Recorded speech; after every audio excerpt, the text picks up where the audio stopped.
Okay, just to start off with a few minutes of cultural interaction.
All right, so that was a short look at what French 1970s singers were like. And actually, Christophe died not long ago. Not the COVID, but he died a few months ago. Oops, I made a mistake. Close. Wait. And so that's a very, very famous song in France, just like the one you were listening to just before, Jean-Jacques Goldman. All right. So back on track, and again, compliance. We're in the middle of compliance. If I remember correctly, we had started the compliance revolution, if I'm not mistaken, if that is right. And we had looked at the traditional and the new compliance aspect, and I want to pick up on that. So what we're going to do today, we're going to do 2-3 things. First, we're going to finish off a general outlook regarding compliance. Will then be, because we'll be linking compliance and ethics together, and that is something that we'll be looking at, through some cases. And for that, we'll be watching these very short movies about ethical situation or ethical dilemmas and difficulties. These movies were made by the Hong Kong banking supervisory, financial services regulatory authority. So it's interesting because it also has a different way of presenting things than, for example, we would do in other parts of the world. And that will enable us to move on starting tomorrow on some of the cases. So I'll tell you which one to look for tomorrow and Friday, and corporate governance. That will be mixing both of those. All right, so that's what we're going to be doing today. And once again, I was forgetting. And of course, we will take a few minutes at one point to maybe talk a bit about Alex Edmans' talk about social responsibility within companies. And I'll ask you a few questions, see how you understood that, what you make of that. It's a very interesting. Actually, I think it's a very compelling speech, and it's a very interesting subject that he addressed, and you will see why there's a direct relationship regarding the compliance. We're going to look at the general model of evolution of compliance and regulation, and you will see that when we start talking about the social responsibility and the corporate social responsibility, or the way you should think about your business and your business model in today's world, things have changed. And actually, the development of compliance, ethics that falls within the compliance model of organizing your activities, and this larger picture about the role of businesses and organizations, even private organization, even for-profit organization in today's world, and the impact that it has, is not just an academic talk. It's not just small philosophy that you can have a nice beer, you have a Saigon beer or a Hanoi beer, and you talk about how the world could be. It's more than that. It's much more than that, because it is about the ongoing transformation of how people see themselves in business, and how people are ready, how they can accept the development of business. So I think this is an important aspect, because this is the world that you're living in, and this is the business world that you will be confronted with different type of issues. Now, of course, we should not be naive. Okay, business is business, all right? and you can try to do good. You can try to to have processes, for example, that limit your environmental, your climate impact. Okay, you can thrive to accomplish that, but business will remain business, negotiation will remain negotiation, and so we should not be naive about the ideals that we try to embed in the activities through compliance and the ethical framework of compliance, and the reality of markets. Markets are markets, and it's a tough game out there. It's a wild game, and you know that very well. All right, so and so that's why, just finishing on that point, that's why Alex Edmans' talk is interesting, because he doesn't approach corporate social responsibility in a naive, candid way. He looks at it as a business element and as a comparative advantage, a bit like Adam Smith used to talk about comparative advantages of organizations. All right, so if you remember, we looked at moving up the presentation. We looked at what is compliance, what does it mean, and we have a first basic understanding of compliance, that it is a set of process, but we have to be careful that the word compliance can be used at different level. All right, it can be used in a very general way to comply with something, and then you comply with rules, but it also refers to a self regulated system that you put in and you embed within your organization. So the way we're going to be talking about compliance from now on is only focusing at the firm level on how you organize your activities within the firm. It's not just about complying with rules and regulation or ethics.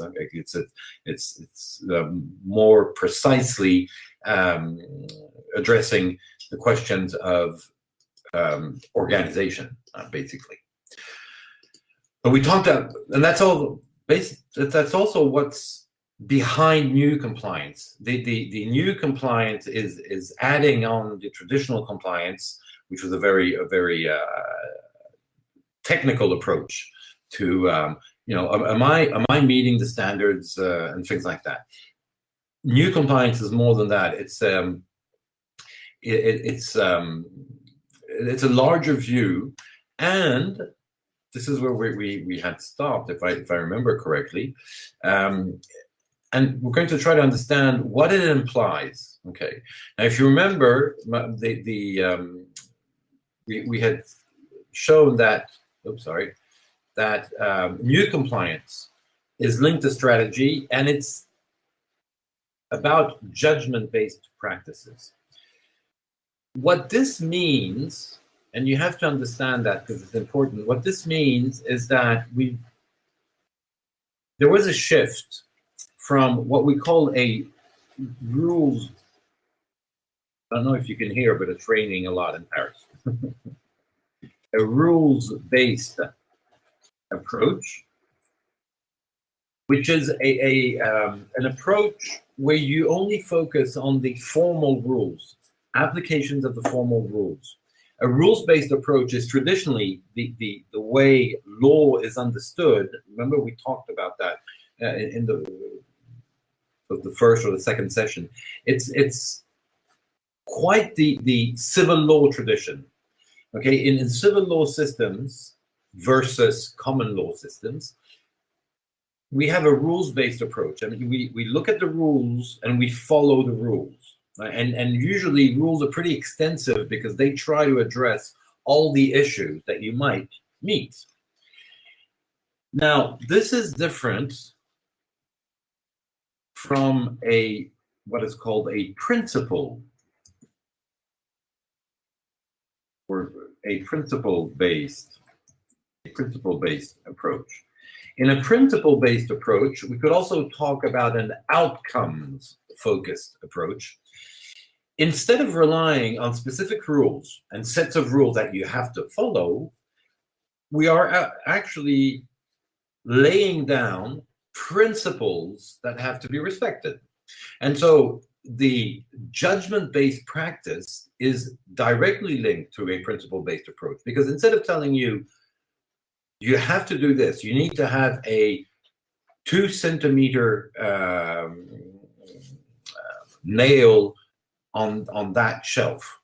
We're telling you, you need to have shelves, okay, where you put books that will resist an earthquake. Okay, so it's a principle. We're not telling you how to do it with a rule.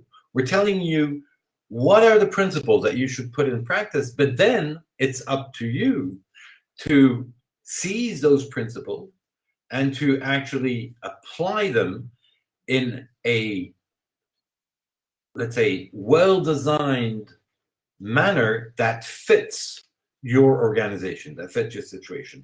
So you see, the principle-based approach takes you on judgment-based practice, because you have to judge, and nobody's holding your hand. You have to judge what will be the best organization to meet the requirements of those principles. So that, I think that's really the shift and the change in compliance, and the reason also why ethics is now playing an important part of it. Okay, and that's why we say that new compliance encompasses, so it covers, it blends in. It's a way of doing things, way of seeing things. It blends in ethics, culture and conduct risks, good governance, and its outcomes focus. I will come back on that right in a few minutes. Now, another important thing to understand about this new compliance, what this means, this new set of compliance. Well, one of the important things to understand is that it implies what we can call a shared journey. This is important. It might not seem obvious, okay, at first sight, but I'll explain. To be efficient, it is important that the journey to new compliance and the implementation of new compliance is a shared one, and it is shared with two different actors. One is a theoretical one, the other one is an organization. It is important that new compliance embarks on a journey that is shared with regulation. Okay. If there's a mismatch, if there's a separation from regulations, the rules, and the regulatory framework that you operate within, and compliance, then you can have what would be called, catching up situation. Those are the situation when one side is always playing catch up, trying to catch up. So if regulation, and that creates a risk. It creates a risk, a reputational risk for the firm, an efficiency risk also in terms of applying the regulation. So if regulation is ahead of compliance, okay, if the rules that are written down, if your regulatory framework is ahead of compliance, the firms, the companies, firms themselves, they may be subject to increased regulatory risk, right? Because if my compliance is lagging, is behind the regulation, then I have a regulatory risk. I might be in breach of a regulatory requirement. And if, on the other hand, compliance goes ahead of regulation, if my compliance processes take me further down the road than the regulation, the risk is it is unexpected interpretation by the regulatory authorities, by the regulators, which will, here again, increase regulatory firm risk.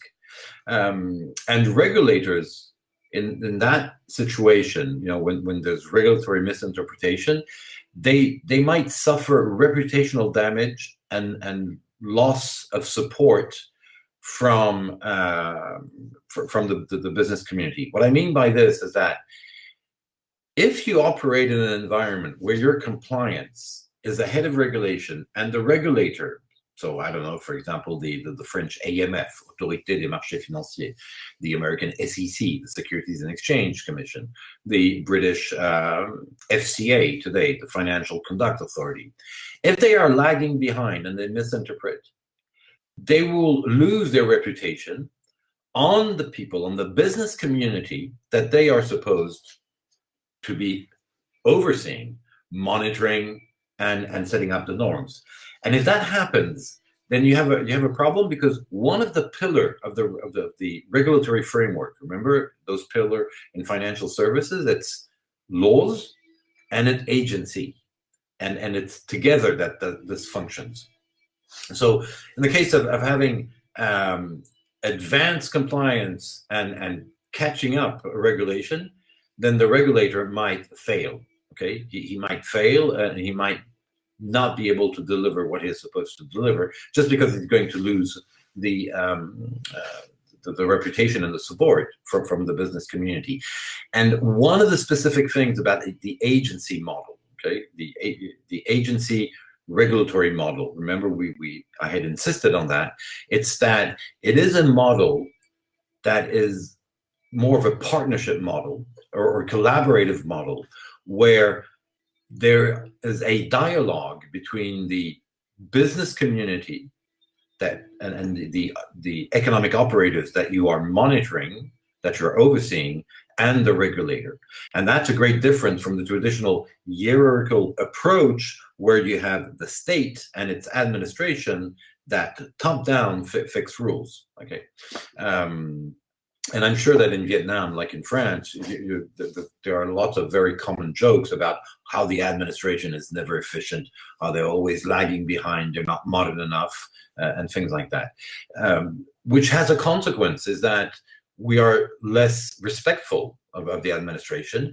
And so this carries what we call a transaction cost. Okay, and it's actually it's a lose-lose game and not a win-win in this case, because it's not good for anybody that there's an imbalance in the organization and the functioning of the framework and the regulatory framework. Okay, so that's one of the important elements that I want to insist on. It's a shared journey. Compliance and regulation, they have to move together forward. The other aspect of the shared journey, this time it's not with regulation, it's with the regulators themselves. To that extent, I think it's very important to imagine that there's a collaborative approach that is gradually emerging, and it's not a collaborative approach just for the sake of collaboration. It's not because it's nicer to collaborate rather than to fight, which is, by the way, but you can understand that some people maybe are less collaborative than others. So it's not collaboration for collaboration. It's simply because collaboration between the economic operators and the regulators actually brings forward what we call implementation efficiency. So here it's a win-win game. You have more to gain from collaboration with a regulator, even if you disagree with them. Okay, you can disagree on interpretation of rules, on how to do things, but you should do it in a collaborative approach and not in a confrontational approach. We're not in a trench war, okay? I'm not taking out my machine gun against the regulator and the regulator throwing back bombs at me. That's not efficient, because that has a cost. It has an efficiency cost. And so the shared journey should also be between the economic operators, the firms, and the regulatory agencies. And I think this is important, once again, because it has a very rational justification, which is implementation efficiency. And it goes both ways, it goes both ways. If there's collaboration, then the interpretation by the regulatory authority will evolve, will be probably more better adapted to the situation that firms are confronted with. Okay, so I think this is an important aspect. More generally speaking, so not only is it rationally justified, but it is also ideologically justified. Why? Because regulation's role, whether we're talking about the rules written by the legislator or by the actions taken by the regulatory authority, regulation's role is to reflect and to mediate the expectation and requirement of the wider public, okay, of all the community, society, and economic, okay, and of course the economic constraint and models should be reflected and mediated by the role of regulation. So this means that regulatory objectives are rarely unreasonable. Okay, regulatory objectives, although firms tend to think that they are, because each time there's a rule or regulation, they think that it's unreasonable. But in reality, when you think about how the regulatory objectives are set and what they're targeting, and you think of the need of the wider public, of society, and of the economy, you realize that they're rarely unreasonable. But what is quite frequent is that regulators, and here it's true of the legislator and of the agencies, regulators, they often lack the practical business experience to know how to implement those objectives, those regulatory objectives, effectively and in a balanced way. So that's why the agency model also was created. Or actually, that's why the agency model emerged as an efficient model. Why? Because remember what we said, within agencies, you're going to have people that come from business. You're not only having people that come from the public side, the state side. So this is an important aspect. Conversely, why is this collaboration also effective?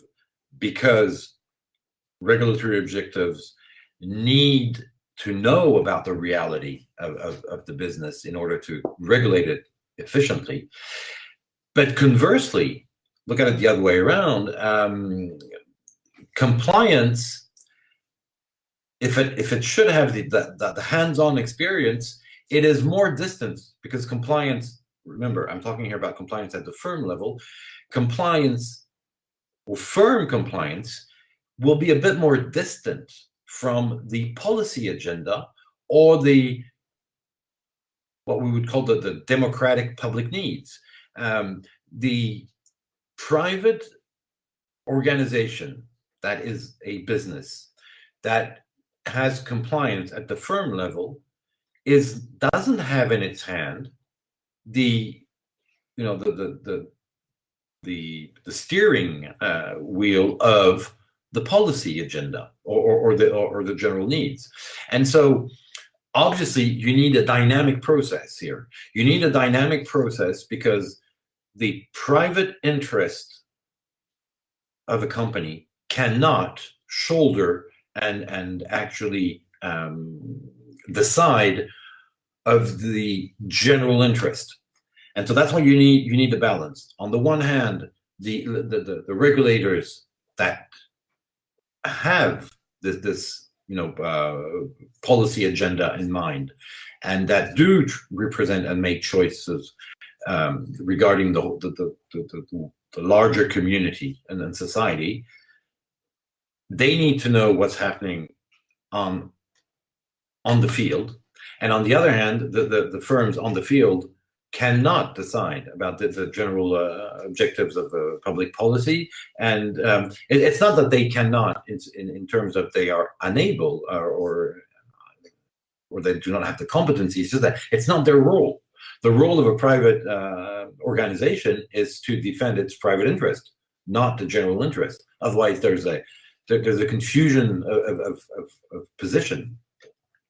And so that's why this collaborative approach is obviously justified today. And once again, not for ideal reasons, but for very practical reasons. This dynamic, this collaborative approach is essential. Why? Because it triggers a dynamic process of learning from each other, which would be ideal. In an ideal world, that's how it happens. So there's a dynamic process of learning from each other, the regulatory agencies and the economic operator. And in order to do this, you need some kind of facilitative infrastructures. You need a basis of trust, of common trust, and you need extensive practices to move forward. Why? Because a shared journey is about building mutual understanding. And so how did you get along doing that? And this is something that has been done extensively, for example, in France, in the EU over the past few years. Well, shared training vehicles, having common conferences, okay, that are set up by the regulators or by the operators where they meet. Okay, so shared training vehicles, informal discussion groups. The way that the French and the EU regulator functions is through a lot of discussion groups that are set up with the interested parties in order to exchange views, to consult, to see the different ideas and the different constraints before deciding on a policy. Okay. So informal discussion groups. And why informal? Well, it's informal, just like when I talked about the G20. The informal context makes it easier for people to talk, because you're going to talk more freely. That's why these informal discussion groups have been really looked upon. Frequent communication of documents, disclosure or transparency. This is something that has been done extensively in the EU, in the US also. Extensive disclosure of documents. I mean, working papers, policy papers, things like that. Of course, that is more often the national regulatory agency that does it, but not only. Think about all the reports that are carried out by firms, by private firms, or by association of private firms. And these reports, they might have bias, because of course, if I'm the professional association of, I don't know, of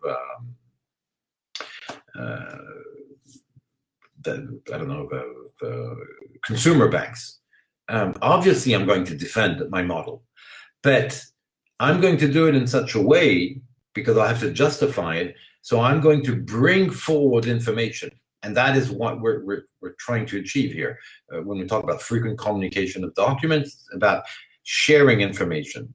And so this is something that's important. And finally, there's a last thread that has also been used here in order to really bring up very practically a collaborative approach to go down this shared journey, what we call staff exchange programs. For example, within the French Financial Services Authority, it is quite frequent that people from business, from the economic operator, will spend some time at within the regulatory organization. And on the other hand, you also have people from those more public bodies, because regulatory agencies are public bodies, that will spend some time within private organizations. So the staff exchange programs really tries to make sure that there's a very much enhanced mutual understanding of the situation. But I think this is important to understand, because it really is an important aspect of this new compliance. Okay, new compliance is about principle-based approach. Okay, and judgment made practices. It's about moving towards a strategic thinking and not just a technical, mechanical box-ticking approach. And it's about this shared journey that gets everybody to realize that they are on the same boat. And so it's not confronting, as it is sometimes perceived. It is really as moving together. And so the shared journey means that you have to engage and you have to invest in research, education, and discussion with all the stakeholders, the regulatory agencies and the economic operator. It's easier said than done, of course. All right, so this brings us to what I'd like to present, the general model of regulatory and compliance development. Now, why do we talk about a general model, and why a model? And I'll explain this more in detail. Why a model? Think about Darwin's evolutions of species model that tried he modelized the evolution of species through a general model, and it was the evolution of species and the principles of competition and natural selection. If you think about Adam Smith, in the same way, he provided us, a long time ago, 1776, but he provided us with a general model of economic development that is still to an extent relevant. And it is relevant as a model, not as explaining what's happening, but understanding what is happening. And so Adam Smith, he provided us with a general model of economic development, and he described with that model the operation of comparative advantage. Okay, so development models, and that is why here we have this model to explain regulation compliance development, is because there are two basic components in a model. It's, first of all, an overall direction and stages of development. All right, so it has a descriptive function and processes underlying changes. And this is where you have the dynamic aspect of models. It helps you grasp and understand the underlying processes and why they bring change. And so we need here a general model of development of regulation and compliance to see their major change, and an explanation of the processes by which these change occurs, because this is what enables us to make choices and take action. So here we have a general model that is proposed to explain, or to help explain, why what was the pathway of change, what was the direction taken, and to uncover the process that have been the drivers of these development. And this can help us do something very simple.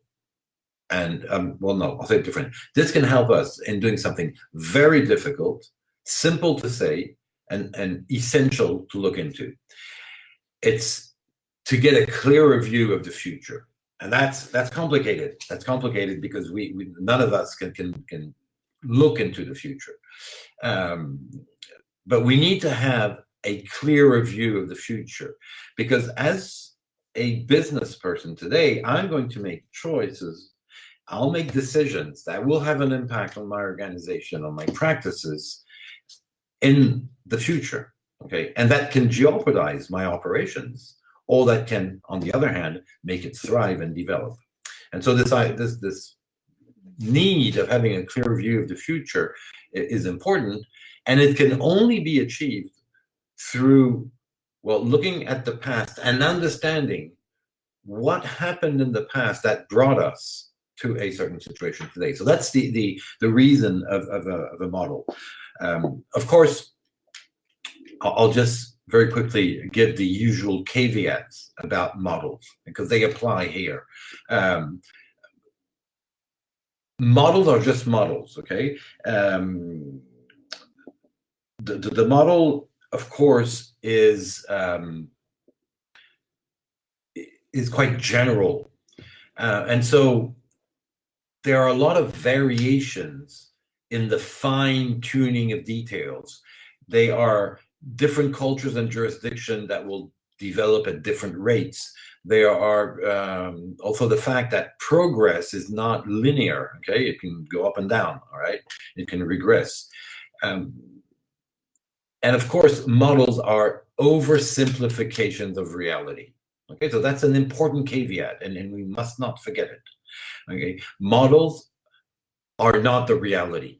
Models are not the explanation of the complexity of the reality, but they provide an easily comprehensible picture that we can then recomplicate by putting in more elements. So and adding the variables to do two things. First, to try to capture reality or understand reality, and secondly, to apply it to our own situations and circumstances.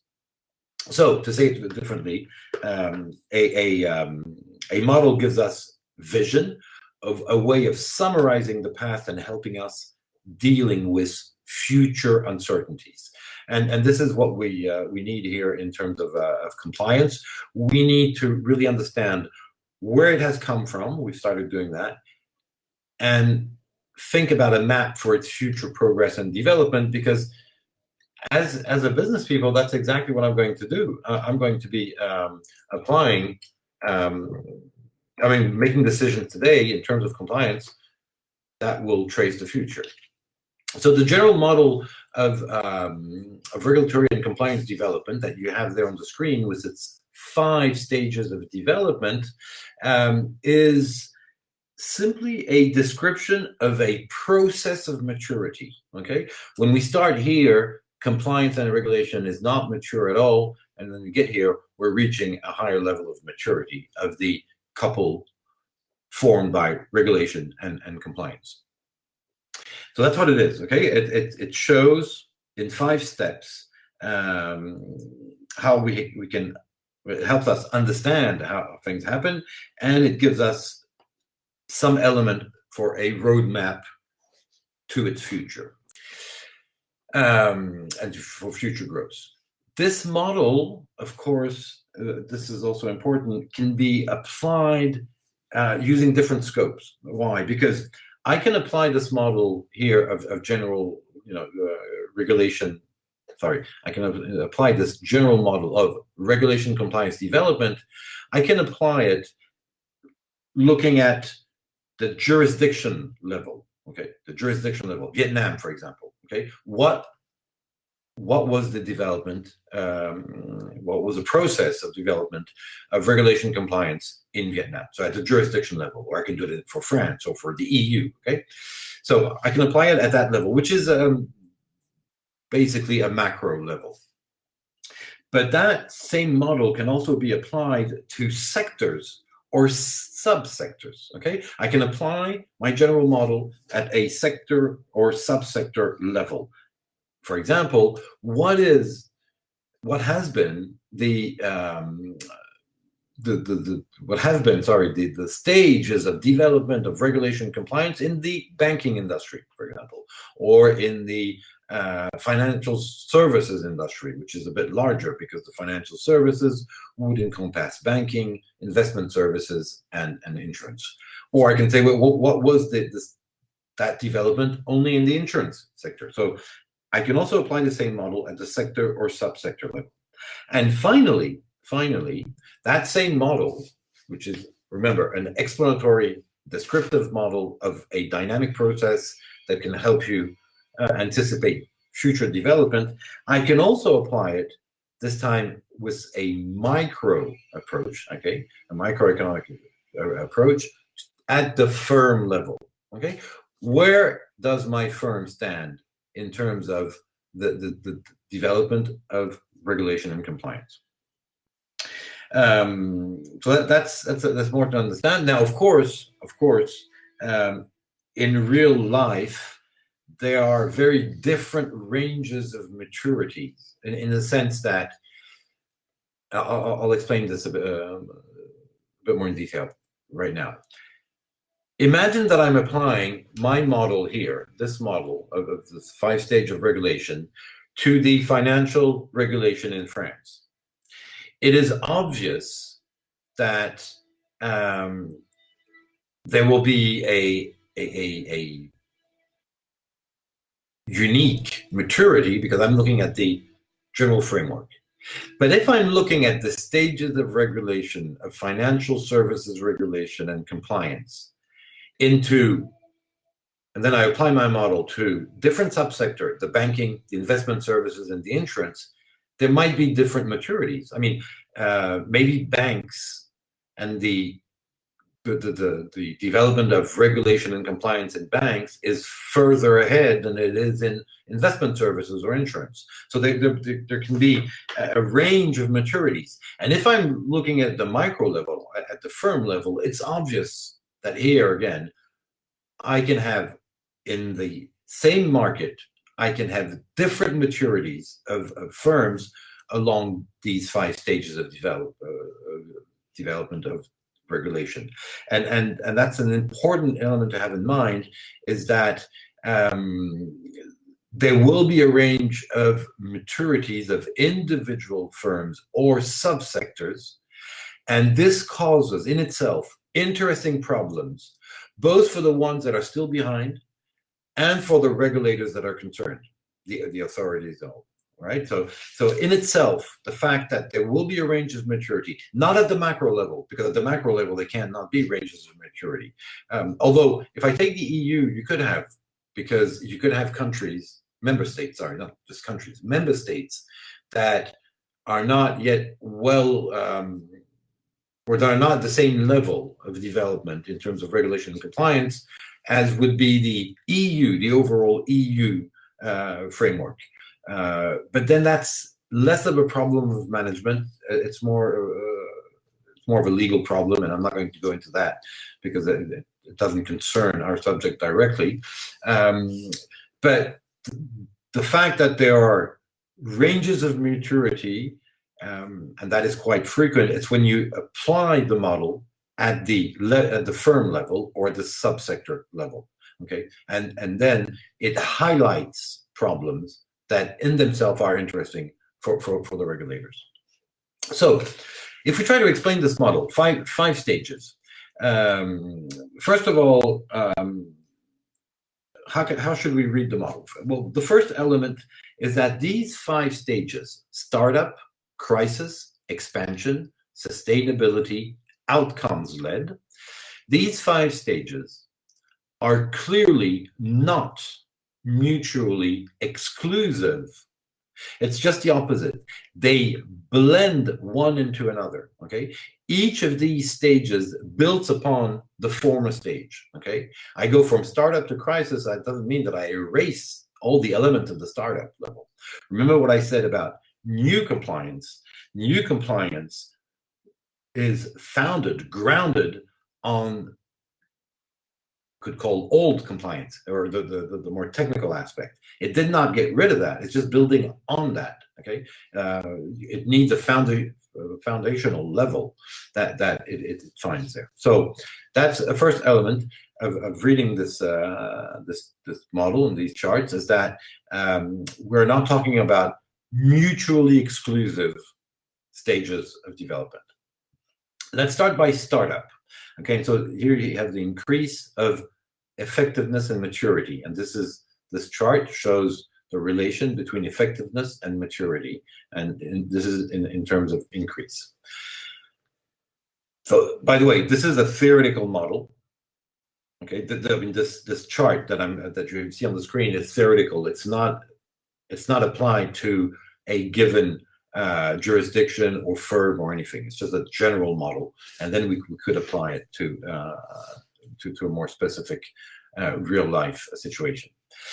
Startup stage. Okay, first the startup stage. Within the startup stage, you will be establishing credibility by using very direct, often simple, and easy to implement measures to combat an obvious and commonly agreed problem. Okay, I don't know. We have a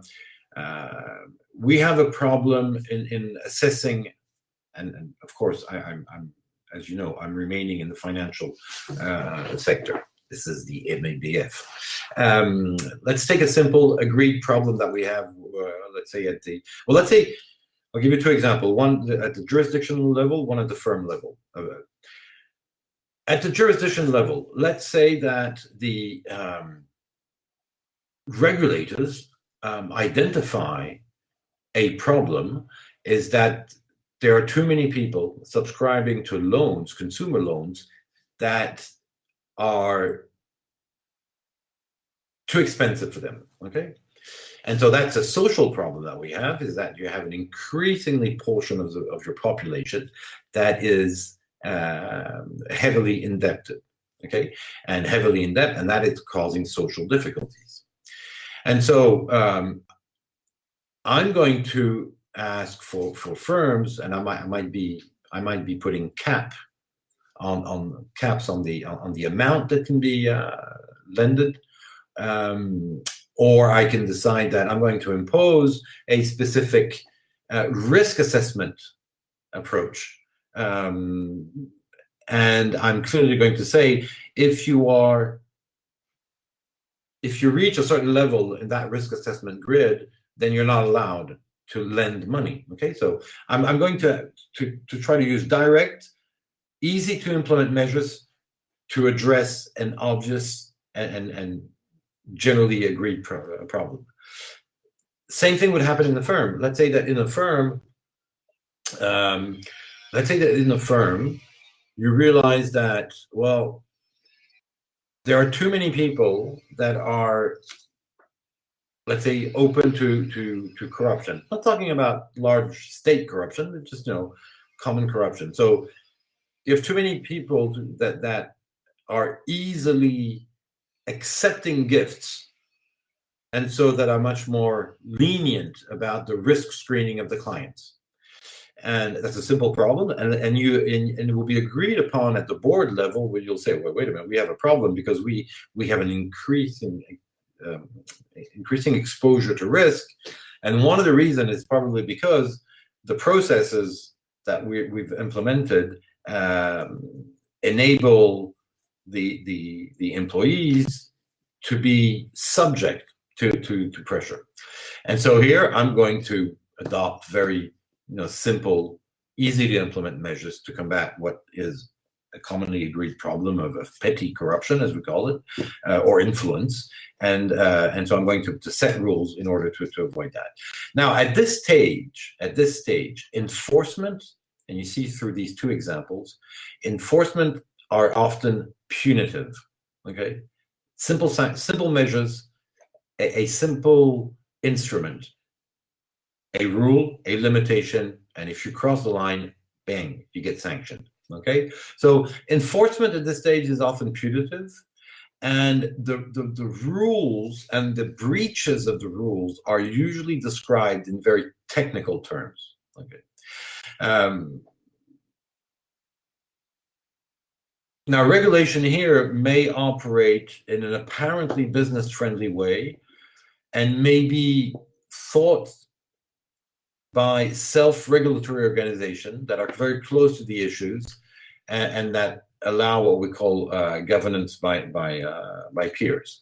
This stage may offer, okay, the startup stage, at this stage we're here, may offer perfectly adequate protection for some societies, for some firms, and it can be a rational place to stay at this startup level for some times. Okay, but regulators' credibility and the effectiveness of both the regulation and the compliance will be undermined when a crisis arrives. Okay, when a crisis emerges, then if you stay at this level, then your effectiveness doesn't deliver much. Okay, because there will be the regulatory framework credibility that will be debated and contested. So that brings us to the second stage, crisis. Here, what usually happens, and we've had a very good example with the 2008 financial crisis. Okay, by the way, sometimes the 2008 crisis didn't really have a name, although we talk, for example, for the 1929 crisis, we talk about the Great Depression. The 2008 crisis is usually referred to as the 2008 financial crisis. But sometimes in the English-speaking world, in the UK or in the US, you hear people talk about the 2008 GFC, the 2008 global financial crisis. Okay, so sometimes people will refer to it, and mainly economists or managers will refer to it as the global financial crisis. All right, so please do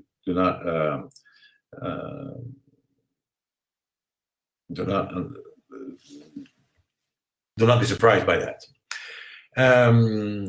So this was a good recent example of a crisis. And what characterizes crisis, the stage at this level, what characterizes crisis is that usually you have a reactive and often disorganized or disproportional response to emergent problems. Remember what I just said about the startup level. Here you have common agreed problems, and you come up with easy to implement measures. At the crisis level, what you witness are emerging problems that are new, problems you're not familiar with.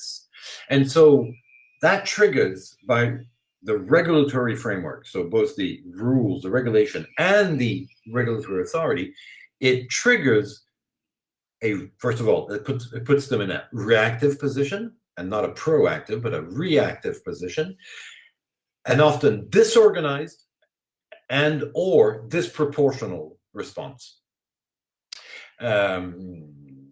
So to emergent problems. The crisis might also be the consequence of an earlier intervention, okay? And this, let me explain this. An earlier intervention, maybe the regulation and the regulatory agencies took a position at one point, and that created a crisis, right? And so the problem is new. I thought I was addressing a problem, and I actually created a new problem, a new difficulty. So we've had examples with that. The difficulty was to be a bit more practical. The difficulty, the crisis that would come out, or that could be what we would call the unexpected consequences of an earlier intervention. I'll give you one example. During the 2008 global financial crisis, we realized that one of the problems was that these huge investors, the pension funds, invested heavily in CDOs, okay, collateral debt obligation, collateralized instruments, that were AAAs, okay, that were rated AAAs. And because they were rated AAAs, they did not carry out a very, very strict and important risk assessment. And the reason why they were AAAs were because the pension funds, they actually manage and handle assets that are used to pay pensions. So it's a very sensitive issue. And so they are constrained to very strict rules in terms of measuring the risk, of containing the risk that they are taking.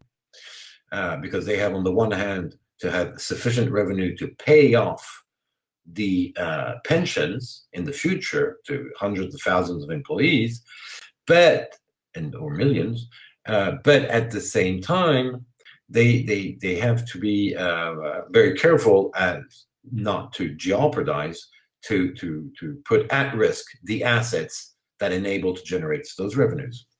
And so the AAA requirement was something that was thought by regulators as a secured approach, because it was forcing the pension funds to invest in financial instrument that had a good rating, so that were less risky, okay?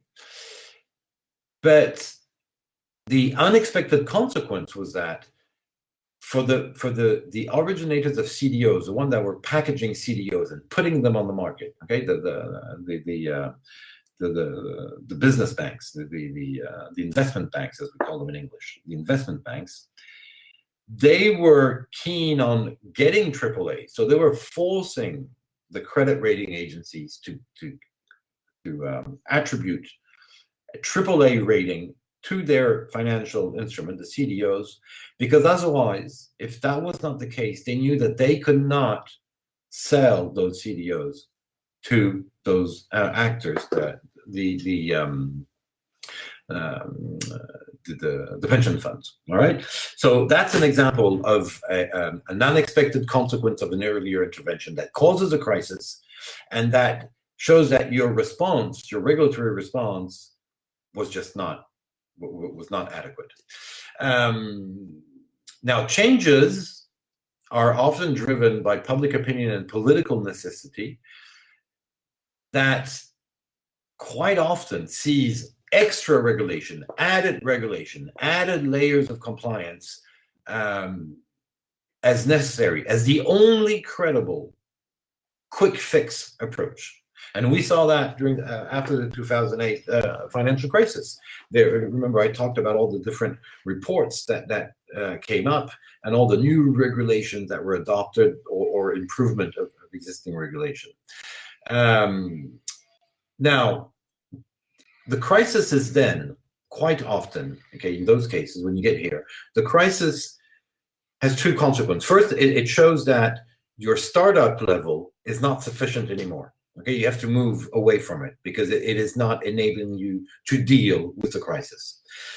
And the other consequence is that the crisis will trigger a secondary wave of reform that will involve the rationalization of regulatory and compliance structure.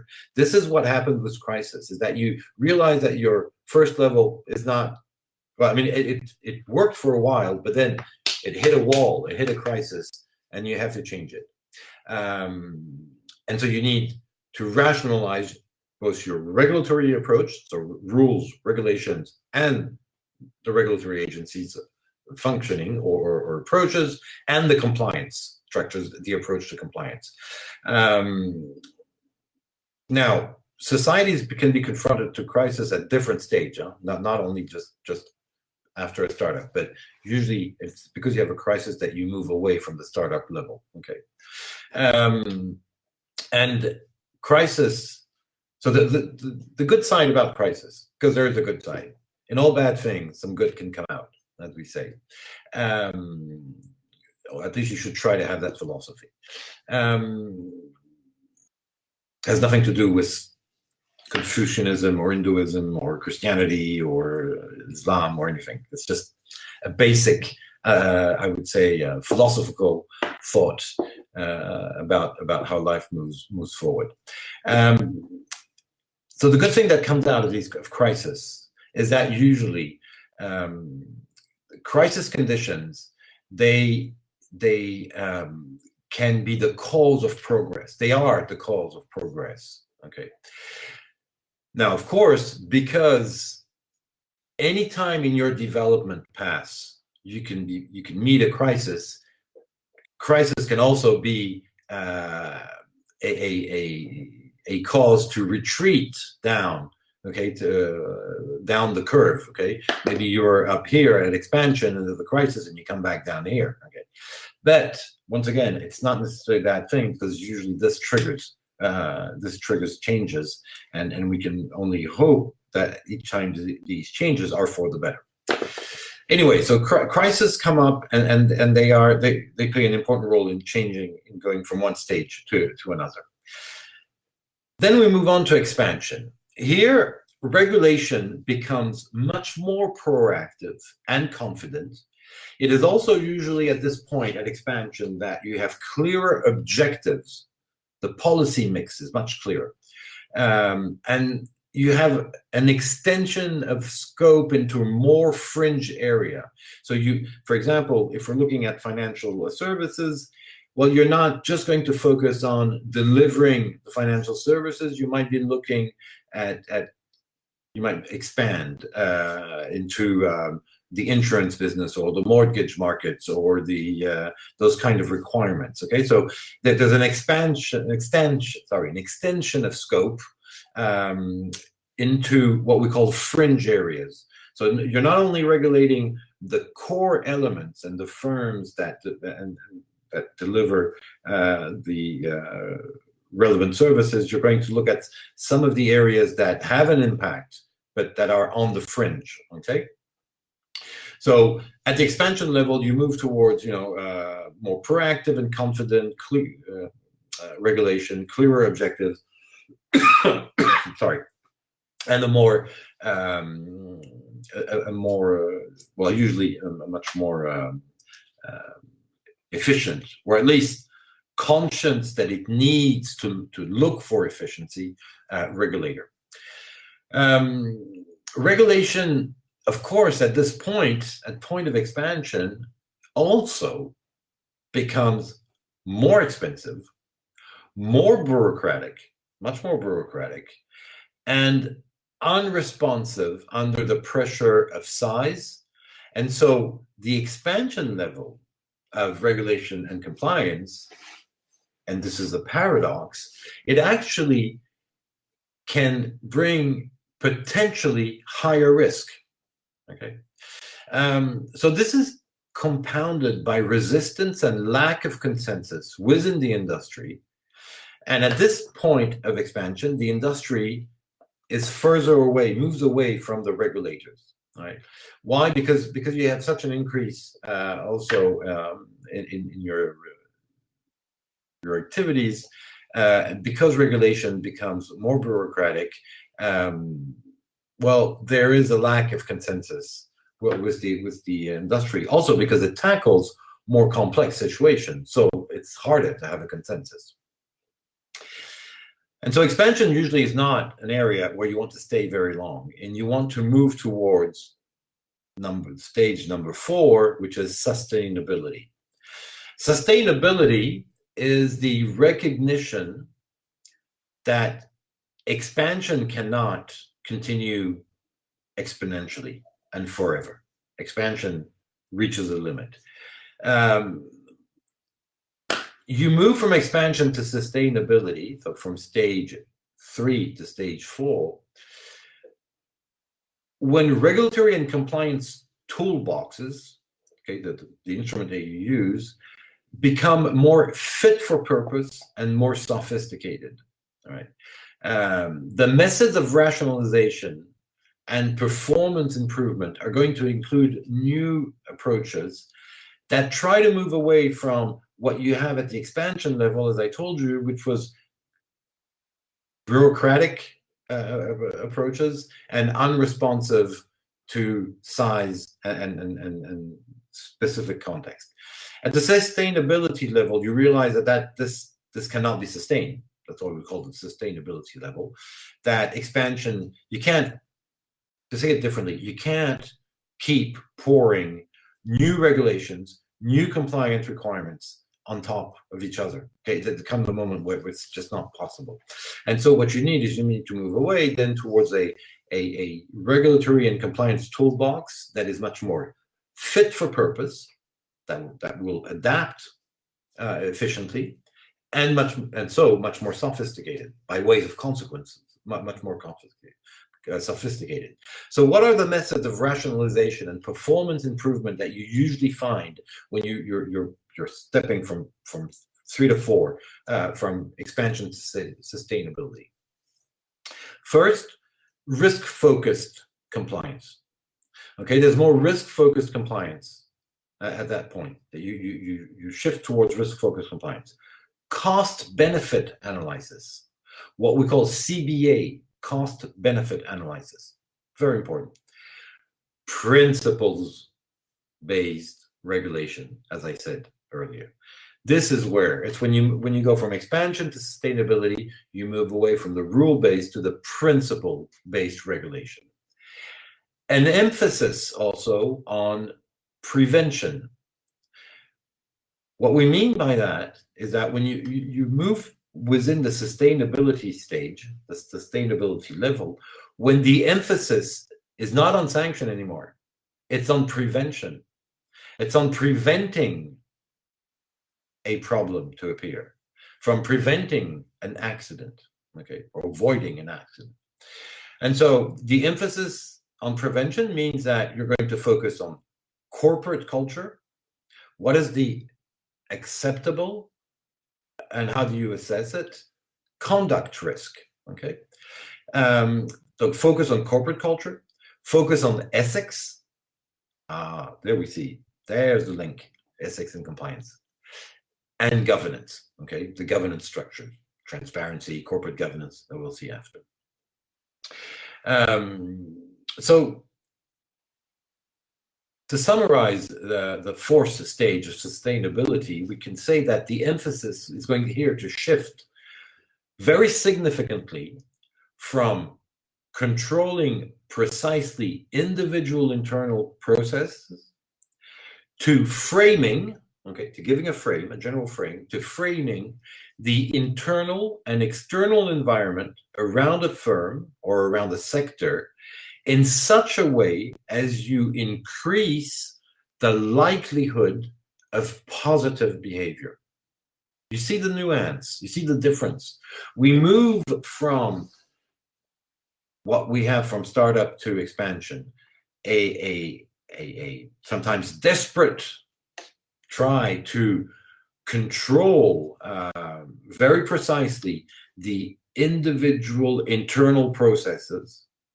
You move away from that, and what you do is you say, well, I'm going to give an architecture of regulation, and with the regulatory agency playing a fundamental role in terms of operator of this framework. I'm going to frame the internal and external environment around the firm or within the sector in such a way as, instead of controlling, I am actually increasing the likelihood of positive behavior. That's why it's principle-based. That also explains why in economics, this is what we call the incentive theory, okay? The incentive theory is that I'm going to move things forward with incentives and not just with sanctions, okay?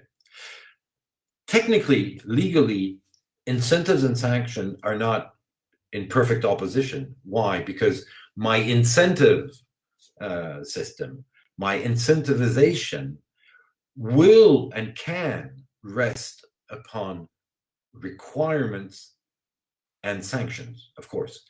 But it's a shift in focus, because that's not the main point. I'm not looking at rules, sanction. I'm just trying to incentivize. I'm trying to increase the likelihood that people will behave, well, positively. And this is where new compliance and ethics is fundamental, because at the same time, I'm not telling you what is right or wrong. Or to say it differently, I am not telling you precisely what is right or wrong. I am telling you what is right or wrong, but as a principle.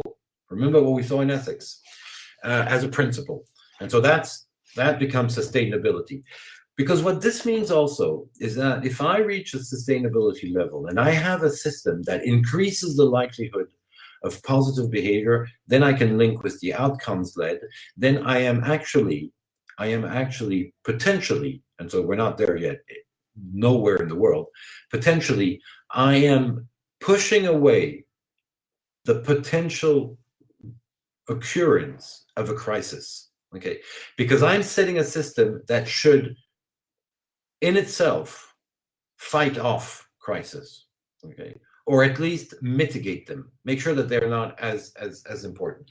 It's a bit like a vaccine, okay? It's a bit like a vaccine. In a vaccine, you know, I'm not talking about the RNA, the new vaccines, but I'm talking about the traditional technique used in vaccine is that you inoculate a healthy body with deactivated germs, so that your body will adapt to an aggression and react. Well, it's exactly how the sustainability, if you can link it with outcomes-led approach, the outcomes-led stage, sorry, will function towards crisis.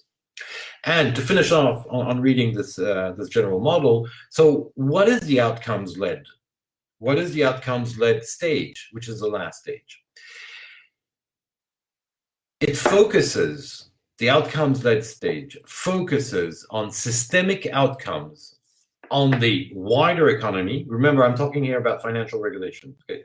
So it focuses on the systemic outcomes of my financial regulation on the wider economy and society. And when I say society, I should add today on the wider economy, society, and environment. Okay, the environmental aspect is fundamental. It's becoming more and more fundamental. And by evaluating the impacts of the actions of private firms, of operators, by evaluating impact as part of the regulatory mix, regulation incorporates an understanding of the community purposes of regulation and the effects in social and economic terms that these interventions are trying to create. So say differently, an outcome-based system, okay, an outcomes-based system allows for far more creative methods of compliance and regulation, And systems and process are not the goal. I mean, you're not, creating processes and systems because you have to meet the standards, and so you have to. No, the outcomes-based systems enables you to have more creative methods of compliance and regulation, because what is looked upon is the impact, is the consequences of your act, not just setting up a system. So this is why it's very important to reach the outcomes led, because it means that your maturity is quite high. But it also means that you need to have tools that move away from this level, from the bureaucratic, expensive aspect of the compliance and the regulation, because otherwise that creates specific avoidance strategies, where firms, to avoid the cost, will try to counter, to move around the requirements. So the outcomes-led level also usually has a consequence, is that if it is more effective and it's more principle-based, of course, because that's what you reach at level 4, you can probably employ your regulation for a much wider range of objectives. Your objectives pursued by your regulation can be much more specified and can address different objectives, because the tools that you set, the incentives that you set, make it possible to do that. All right. So that's once you reach the last stage, knowing that the difficult step, the most difficult step, is here from 3 to 4. You could actually put a slash here. You could say, you could actually say it's stages 4, 5. Okay, 4 and 5 are more or less together, or they work basically together. But so what's very complicated is actually moving from here to here. Okay, that's the most complicated one. Knowing, once again, I insist, each stage builds on the preceding one. Okay, the crisis response and the regulation and regulatory approach under crisis builds upon the basic regulation and compliance that you had at the startup level. The expansion level, of course, builds upon these 2 first stages. And when you move into sustainability is transforming some of these, but it's upon these that I create my sustainable regulation and compliance model. Okay, so the difficult step is from stage 3 to 4, 5.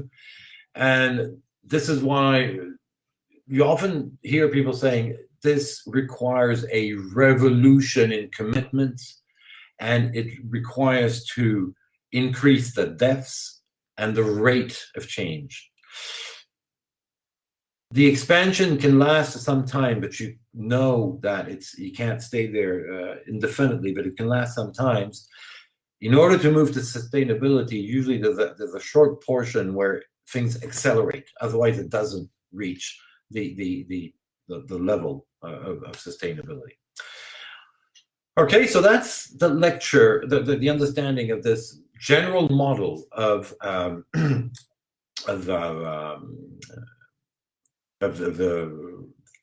regulation compliance development.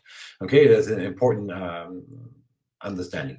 Before looking at an illustration, very quickly, historical illustration of it, I'll be using the UK context. Maybe a few words on the limitations of the model. As I said earlier, any model, any development model has limitation. So some of the limitation that you should have in mind here can be explained by considering a set of questions. First question, for example, and the model doesn't necessarily give you an answer. Is the lengths of each stage, okay, startup stage, crisis stage, expansion stage, is the length of each stage the same, or can they be shortened? Can they be extended? Of course. Is it the same from, if you're looking at a different country, from one country to another? Okay, so is the length of each stage the same? Obviously, the answer is no. The general model is just giving you a model. It's not telling you what are the lengths. Okay, so it's not answering that. So that's a limitation of the model. Is it possible to skip a stage entirely?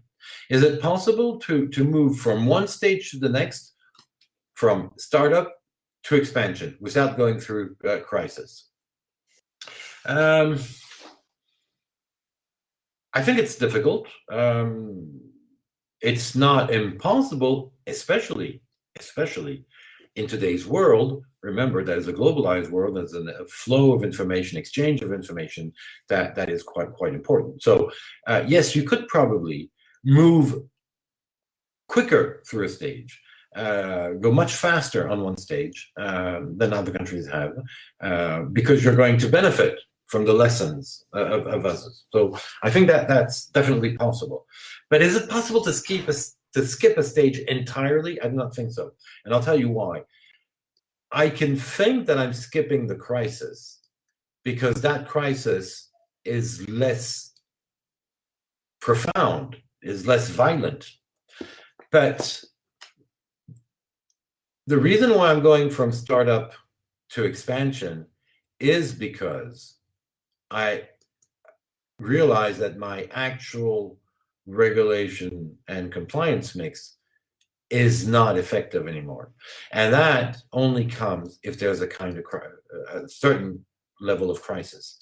So my point here is just to say that, well, it's one of the limitations of the model. It doesn't explain, it doesn't tell you what is the exact extent of each phase, not in terms of time, but in terms of content, in terms of depth. And so, is it possible to skip a stage entirely and move from one stage to another? On the face of it, you could think yes, because you might move from startup to expansion without a global financial crisis, without a massive regional crisis. But it is always because, to a certain extent, there is a crisis regarding the effectiveness of the startup level. Okay, so it's one of the limitations of the model. The model doesn't give that explanation, but I would consider that you cannot skip a change. You cannot skip a change entirely, but you can have the feeling sometimes that you're, jumping over a stage. Another question, a third question that expresses the limitation of the model. Is it possible to regress? Is it possible to go backwards, to fall down the slope?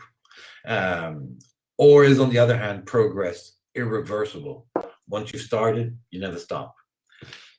I think here the answer is the answer is not given by the model. It's one of the limitations of the model. But if we look empirically at real life, it's possible to regress. Yes, definitely. Is progress irreversible? No, it is not irreversible. And that should remind you something I said when I talked about the legal systems. A legal system is not an endowment. It's not because you've reached a certain sophistication, a certain quality of your legal environment, legal architecture, that it will remain as efficient and it will remain at that level forever. You can regress. You can go back into darkness. That can happen. Okay. In the same way that an alcoholic can fall back into alcoholism, you can regress, and progress is not irreversible. So there should be a constant tension here regarding the direction taken. Could you get stuck? I have a question that here again shows the limitation, and I'll finish on these last two. Other question that shows the limitations of the model. Can you get stuck in one stage? Could you stay at one level? Well, yes, I believe you could. I believe you could. You could be stuck at one level.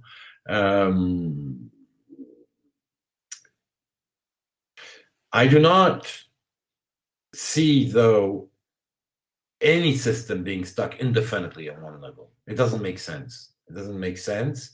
Not only because regulators will always have their eyes on this model, but just because life doesn't function like that. You can't stay stuck. You can stay a long time. So in that sense, you could get stuck, but you can't stay stuck forever at the same level. It's socially and economically impossible just because things are moving around you. Okay, so yes, you can get stuck. You can have a very hard time moving from expansion to sustainability. You can have a hard time moving from crisis response to expansion. All right. But you cannot indefinitely stay at the same level. And finally, and that the model doesn't answer it, and since you're all in finance, you're familiar with that, the question is a final downturn inevitable? Or so once we reach here, will we necessarily do this?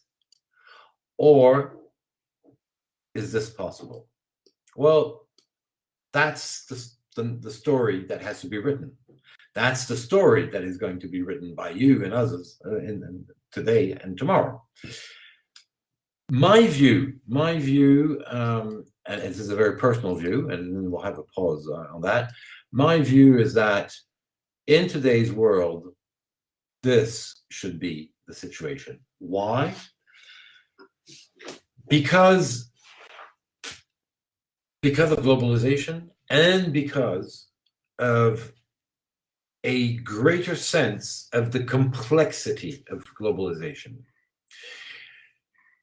There was a period where we thought that, globalization in itself was an answer to all the problems. We now know that it's not the case, that globalization can trigger in itself other problems. But we are aware of that. And we are aware wherever we stand, whether we're in Asia, in Africa, in Europe, in Northern America, and Latin America.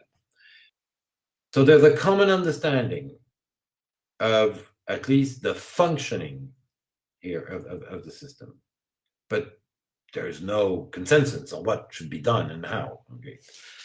But that seems to me less problematic than the awareness that we have of the complexity of the issue, because then we are actually devoting more time to this. We are actually being more concerned about the regulation compliance development, because we know that, first of all, it's not a given and it is complex. And that is why my position, my view is that there are absolutely no reason why we should go down. Okay, we take a downturn. Okay, and it is not inevitable. You know the saying, everything that goes up must come down. And why is it? That's true, but for one reason only: gravity. If I can escape gravity, well, hey, I'm not going to come down, right? And so to that extent, we can escape, or we can lower the gravity, the weight of gravity, because of our awareness of the complexity of the situation, of the functioning of real life links between regulation, compliance, and economic development. Okay, so that's this part on how do you read the model, and I hope it enlightens you a bit on this. Before we move on back into ethics, but we'll have a pause first. After the pause, we'll look at an illustration. The illustration is just to see how the general model at the jurisdiction level, UK level, in the UK Financial Services Regulation, how it has, you can actually identify the stages. Okay, but I'll be quick on that. But just to give you an illustration, so I didn't take the firm level; I took a jurisdiction level, but it could be done at the firm level, of course. And just I'll say a few words about about international comparison when we look at this also. Okay, but first let's have a pause. And of course, as always, if you have any questions, come up with them either through the chat or you can even voice them by using the mic. All right, so having said this, 15, 20-minute pause. I know it's getting late. I'll just ask you to bear with me a little longer after, but not too long, okay? So a little break, and I'll see you just after.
All right.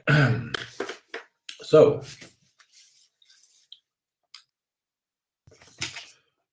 where were we? International comparison and illustration of the an illustration of the general model, how it can relate to real life. But as I said, this is at jurisdiction level, okay?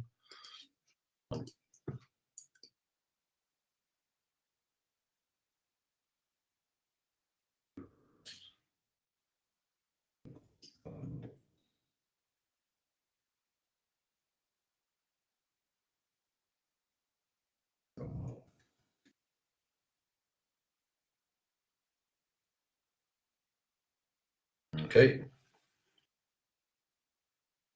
All right.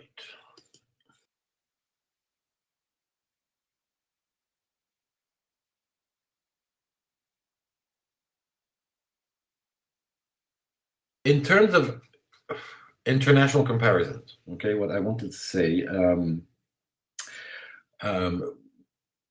would be to say that we can place along the curve that we saw, we can place regulatory regimes or jurisdiction along the development curve in terms of their stage in the journey, where they are, okay? But you have to understand that even if you have large and powerful regulators in terms of legal powers, in terms of outreach, what they can do, in terms of style of enforcement action, that does not mean that they are sophisticated players in terms of the mix of approaches that are used. And in the same way, this does not mean that these powerful regime are not effective. They might be effective, but they could be more effective if they advance their methodologies and added to their regulatory toolkit. Why? Well, because what the general model does point at is that compliance will be more embedded and therefore more resilient under pressure if regulators move up the development curve. To say it differently, the development curve regarding the mixed regulation compliance is not something that measures the efficiency of the mix. It shows, and that's where it gives us an idea of the route to take. It focuses on the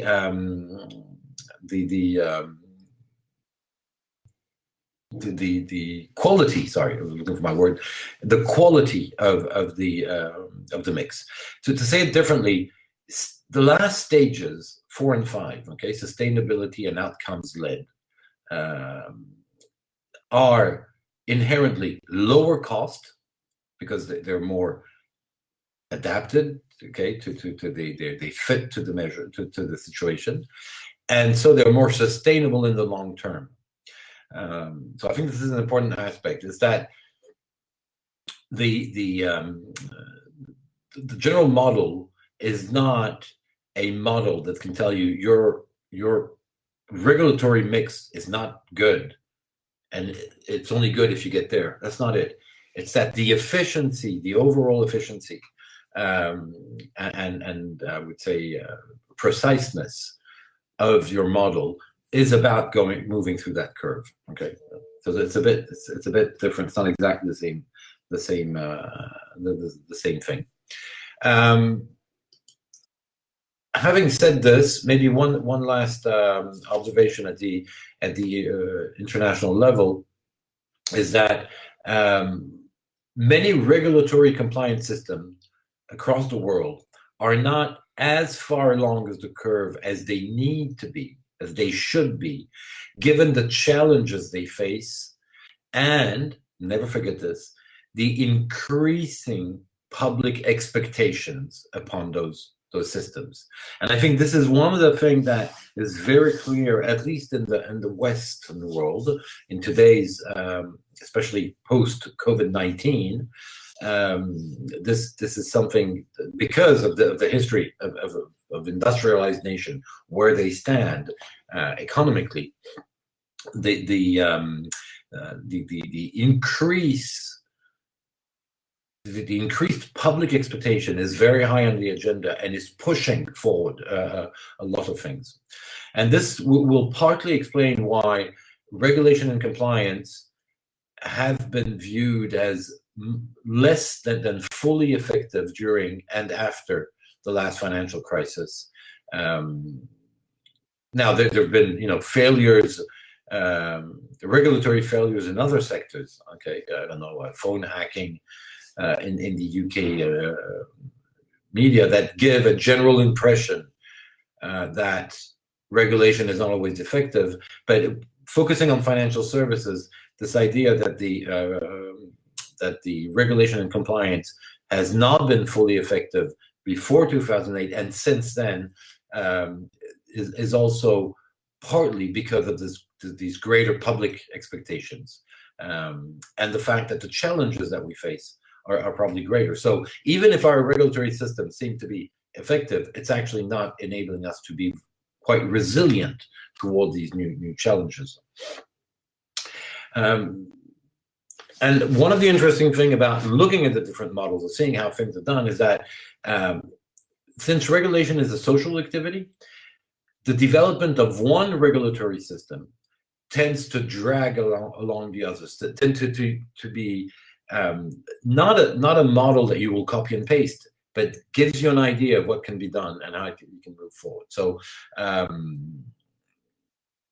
this is an important element for you to have in mind when you look at the different models, or at least it's an important element to have in mind to open your curiosity, or to stimulate your curiosity to look at what others are doing. And when I say others, I'm talking about regulators, regulation, or firms. What firms in other jurisdiction or in other sectors are doing. It's not just looking at what the US are doing. Okay, that's not the point. It's really at looking what can be done in other places. This influence or this drag along effect, and this is the paradox again, also explains why many regulators and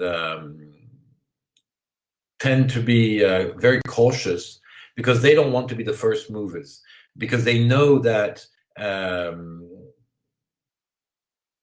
are many regulators that just do not want to be on the first line. Others, on the other hand, use this as an element of their geopolitical influence. Okay, the US, Europe, definitely they consider, and the European Union, even more than the US, considers that setting standards is the way forward for the EU. It's our way of doing things, rather than using force and leveraging force. It's really setting standards and justifying the reasons for these standards. Okay, so that's an element that it's very general, but you should have in mind. Now, if we look at a real life situation and we try to see how the general model fits in, well, let's take the UK. The UK, and we will date this 1986, 1992 for the first, and these are very approximative dates. Okay, they're globally or generally taken as referral dates, but they're approximate, of course. We're talking about social events, and so it's very difficult to give them a very precise dating. And also, since we're talking about social regulation, social activity, regulation that is a social activity, it is also quite obvious that it's not like a chemical formula. It's not, there was nothing and 1 second after there is something. All this are gradual constructs. Okay, it takes time. It takes diffusion of ideas, that radical ideas that become mainstream or things like that. So it's an ongoing process. You don't just push a button and say, I have compliance because I pushed a button. Much more complex. So 1986, 1992. Why 1986 as the starting point? Well, because the 1986 for EU member states, and at that time the UK was a member state. It's not anymore, but it was at that time of the EU. The mid 1980s is when the European Union, that wasn't called the European Union at that time, that doesn't matter. The European Union pushed forward an agenda to modernize financial services. And here I'm talking about financial services altogether. So banking, investment services, and insurance. So modernize financial services in order to create a level playing field in Europe and a single financial area. Okay, an area where financial services could freely cross borders, since we've neutralized the internal borders.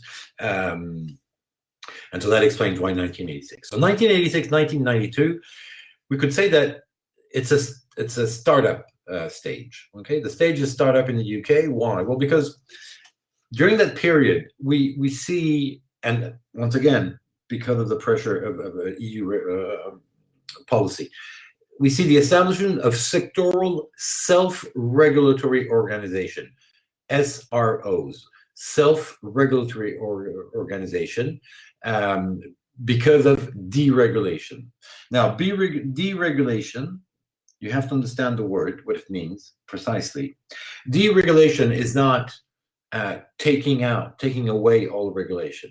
It's not like decarbonization of the economy. It's not like taking all the gas emitting energy out of the policy mix, of the energy mix. Deregulation is, and that's why you have to be careful with that word, deregulation is a different way of regulating. Different in what ways? In the following way, is that before the greater movement of deregulation, the 1980s, at least in the West, there was direct regulation by state and state intervention. Okay, but the world was less global, of course. Deregulation is to reduce the weight of that direct constraint on activities and economic activities, and more specifically in our cases, financial activities, by having these self-regulatory organization agencies that will monitor a sector, and that will be in a proactive approach. So it's a different way of regulating.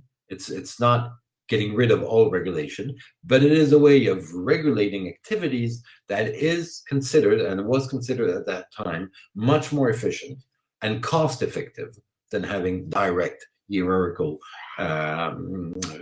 very strict rules. What were the SROs at that time? Well, you had the TSA, the Securities Association, the LOTRO, which is the Life Assurance and Unit Trust Regulatory Organization, FINBRA, which was the Financial Intermediaries, Managers and Brokers Regulatory Authority. FINBRA is the ancestors of the actual FCA, and the Investment Management Regulatory Organization. And all this was within the Securities and Investment Board, SIB. The process rules for transparency, for training and competence, fact-finding, were really, well, first of all, they were simple, but they were focusing on the process. The focus was on the process that you had to set up internally within your activities, within your organization, on fact-finding, transparency, disclosures, training, internal training, competence, etc., etc. So pretty basic measures and simple measures to use. And of course, these were pretty much punitive in the sense that you had to implement those processes, and if you did not, you would be sanctioned. And finally, at that point, the main supervisor of large banks was the Bank of England. 1992, 1998, it's a period of crisis.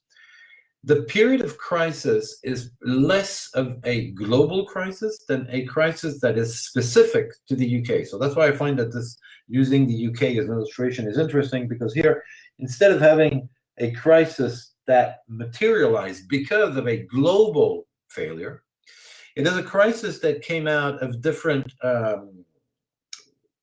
significant failure, but within the normal functioning of the UK economy. Why? You had the BCCI bankruptcy, which was one of the first important shock that a bank, the level, the power of BCCI would go bankrupt. And actually, it was not just a purely UK problem, because the BCCI had subsidiaries all over Europe and even in other parts of the world, and the BCCI's bankruptcy. So it's the dismissal, and it was liquidated. So the demise of the BCCI had rippling effects. Okay, it concerned others than just the UK, and it was a I would say a game changer. All right, the BCCI event and case was a game changer. You had also the Polybec and Mirror pension scheme scandal, which belonged to Maxwell, who was a multimillionaire. He's deceased since then, but he was a sir, and he had a very high reputation. And there was a scandal with the Polybec and Mirror pension schemes, where basically there were some fraudulent activities. And so these two events, the BCCI and the Polybec, they actually raised concern about the corporate governance, about the content of the governance, of course, but also about the quality of the oversight that the Bank of England was carrying on. So about the efficiency of the regulators. And there was another case, which is called the pensions mis-selling and Equitable Life. Equitable Life was an insurance company selling pensions, and the pensions were mis-sold. Means that they were fraudulently put on the market, and that they actually caused a lot of damage to people. And in this case, it's another thing that came out of it is that the pension mis-selling by Equitable Life, it was considered, rightly or wrongly, and more rightly than wrongly, that the supervisor, the self-regulator, okay, so the LOTRO and the FINBRA, the people that were there to try to prevent from anything going in the wrong direction, actually had not carried out their mission. There had not been efficient supervisors and regulators. And the reason for that was that self-regulators, they came out of this scandal as being too close to industry. So the links were not balanced out.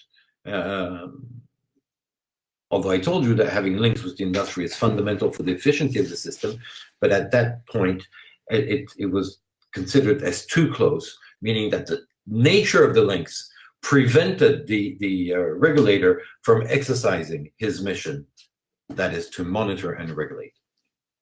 So that's a crisis. But it's interesting because it's an internal crisis. This will trigger a set of reaction. 1998, 2007, it's the expansion period. And it's the expansion period because of the reactions of the British public authorities because of the crisis that we just mentioned. First of all, they create the FSA, the Financial Services Authority. They adopt what is called, well known as FISMA, which is the Financial Services and Markets Act in 2000. And that the FSA actually brings together a set of separated and fragmented regulatory bodies that existed prior to the adoption of the FSA. So the Financial Services Authority is a very interesting model, a regulatory model, where it brings together under the same roof different regulators, looking at different markets, different niche, or different types of players. Now, one of the reasons also why this takes place at that period, at least for the FISMA, for the Financial Services and Markets Act, is because there's a new regulation, a major, a very significant change of the EU regulation. So the UK had to adapt. But part of the decisions taken at that time were not just because of the EU's new framework of regulation. It was because of the prior crisis that the UK financial market had experienced. 2007, 2013, sustainability. Now here, there's again, there's a crisis that's going to trigger things. Maybe just to finish on the expansion, I only mentioned the agency, the regulatory body, but if we look at that period, there were also extending the depths for regulation, so increasing the regulation and going further in details regarding that regulation. So that's one of the things we saw in expansion, and the scope, of course, was also enlarged.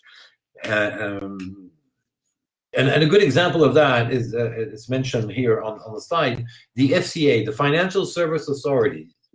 The Financial Services Authority's rule book, so the general rules that they decide upon. I'm not talking about the laws that were adopted. I'm talking about the rules of that agency.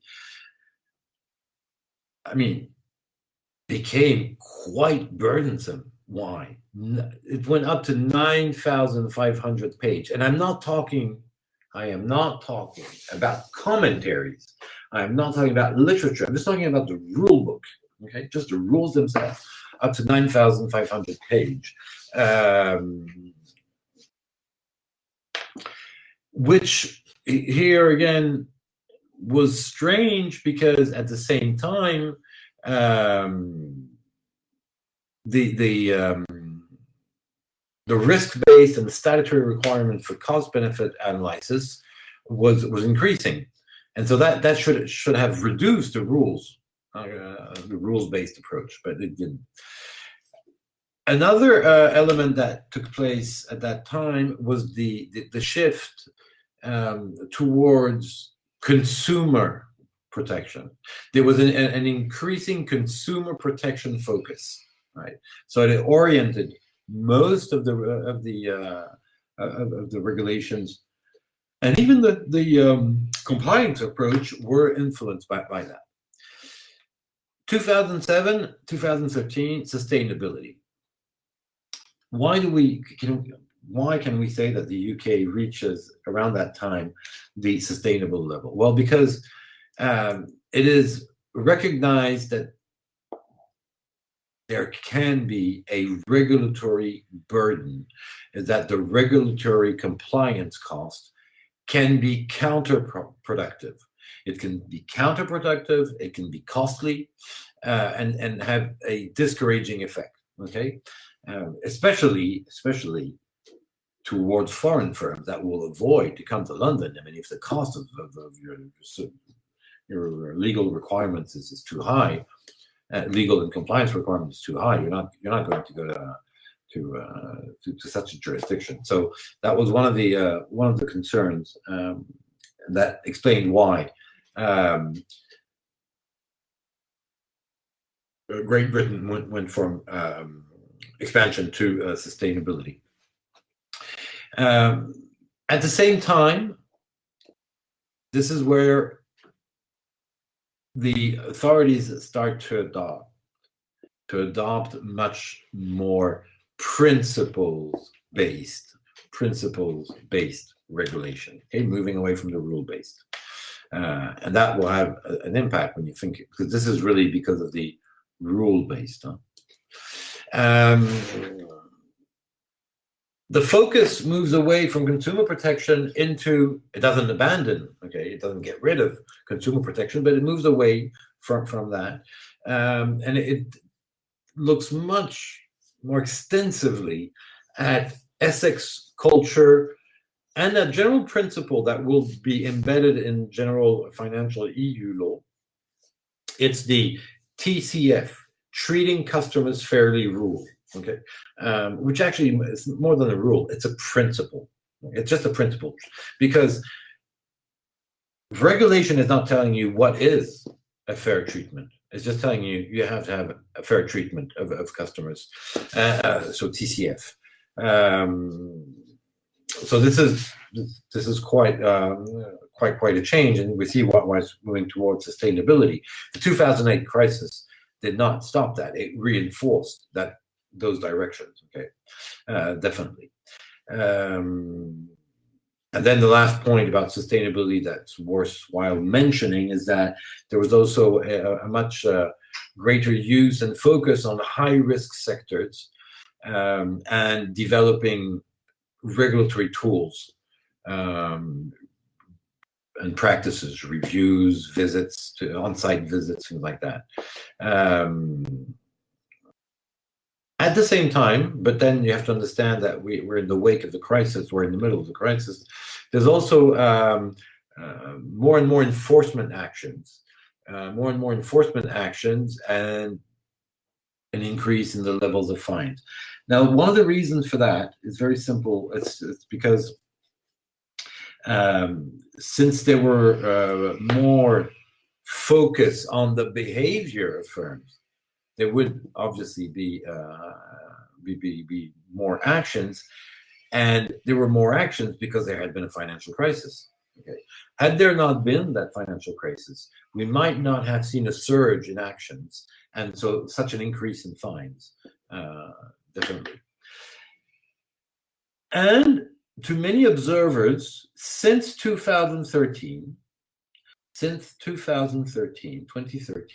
the UK is in an outcomes-led model, in an outcomes-led situation. So after 2013, the UK's financial services regulation compliance mix is considered to have reached the outcomes-led stage.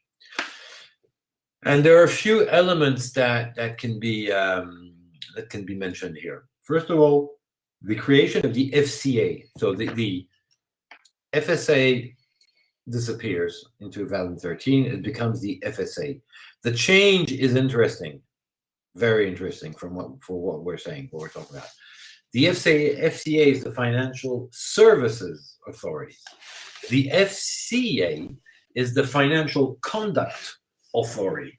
And this is a very important shift that occurred, is that regulators and agencies have focused from that point on in time, have focused on behavior, on the conduct of the professional players, and not just on the organization and structuring of the products or the marketplace. So this is a real evolution which is important and which is clearly embedded in the change of name. Okay, that's very, very clear.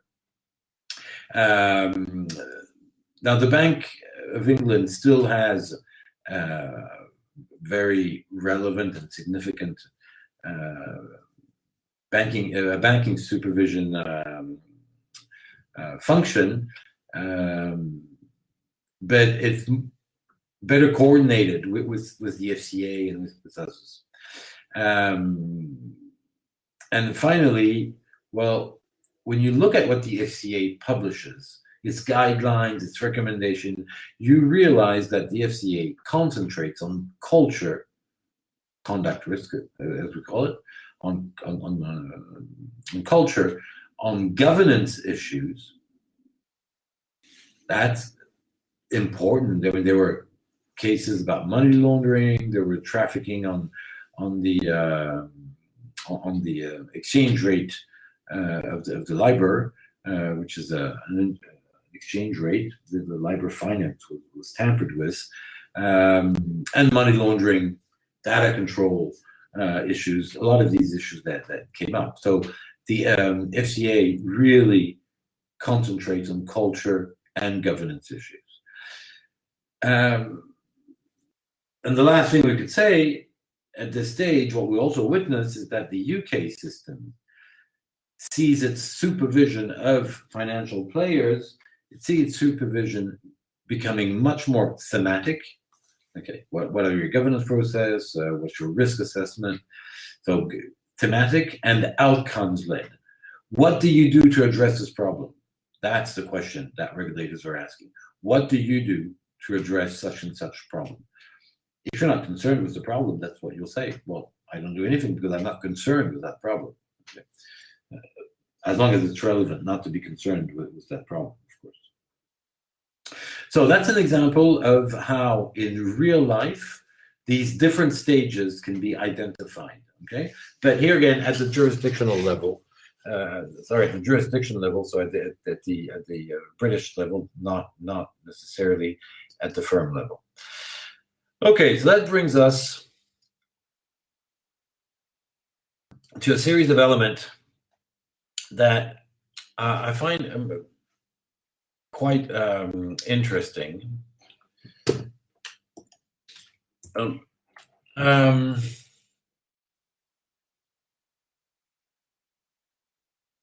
But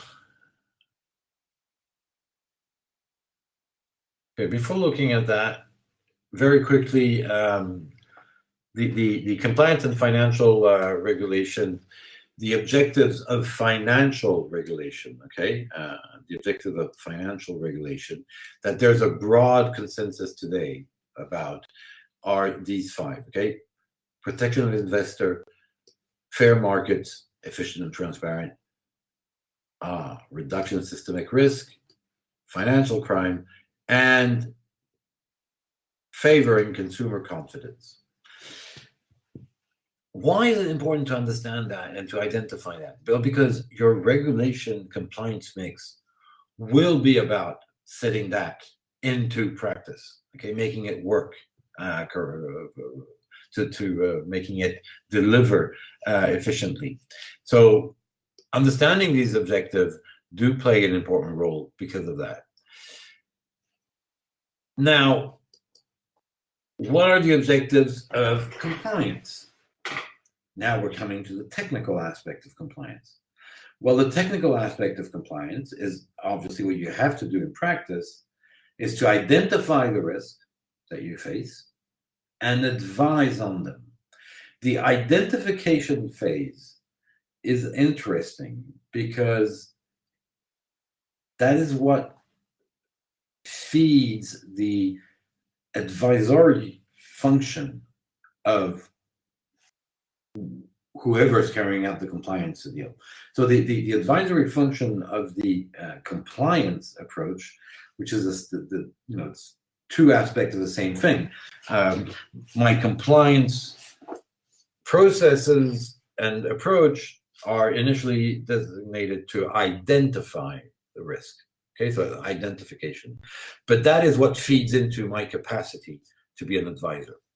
Second objective of compliance, designation and implementation of controls to protect the organization from the risk that it has identified. Okay? As a prevention phase, or a prevention, not phase, but prevention element. Then to monitor and report on the effectiveness of those controls in the management of the organization's exposure to risk. So that's monitoring and detection. That is fundamental. That is both done by the firms themselves through their compliance process and by the regulator, the outside regulator that will, that can ask for documents, that can visit, that can do a lot of things in order to monitor and detect the effectiveness of the controls. Last 2 points, to resolve compliance difficulty as they occur. It's a resolution approach. Yes, it's true. The compliance department or officer is often called upon to resolve compliance difficulties, on a day-to-day basis, as they evolve, as they occur. Sorry, as things happen. It's the resolution aspect. It's not the funniest one, but it's obviously important, and it's playing an important role in today's post-COVID-19 world, where a lot of firms are going to be in tight spots. And finally, to advise the business on rules and controls, the famous advisory function. And the advisory function is very important. It is very important, and it is only possible to the extent that you carry out these steps. All right.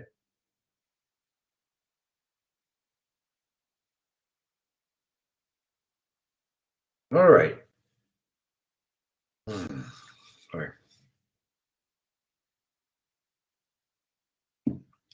Okay, I see time is really flying. I'll be very quick on these last slides just to finish off the session.